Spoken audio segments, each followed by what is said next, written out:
ولكن بعد تسبيح سيدنا يونس ازدادت رقة القلوب، فقد سمع البحر كله بكل موجاته وأمواجه تسبيح سيدنا يونس: لا إله إلا أنت سبحانك إني كنت من الظالمين.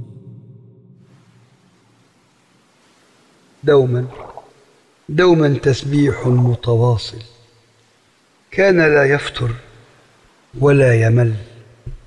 يا إلهي، كيف كان حاله في جوف جدي؟ يا الله، إحساس صعب جدا. ارتجف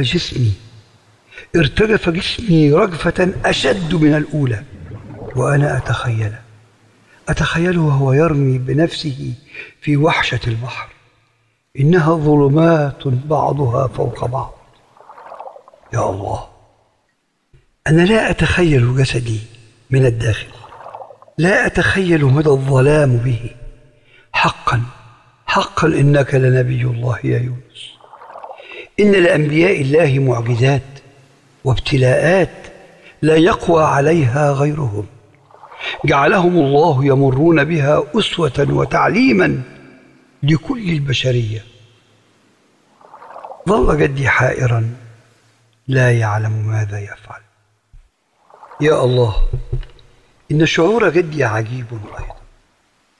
كيف لا أن يشعر أن نبي الله في جوفه؟ كيف له أن يعلم أن جسده هو سفينة الأمان لنبي الله؟ إنه شعور جميل بالاصطفاء، أمر وتكليف إلهي بالحفاظ على حياة هذا النبي الكريم.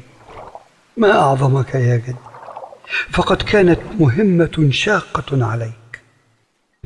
أن تتخيل هذا الجسد الذي يضرب البحر صعودا وهبوطا صار سفينة للنبي، يجب أن تحافظ عليه.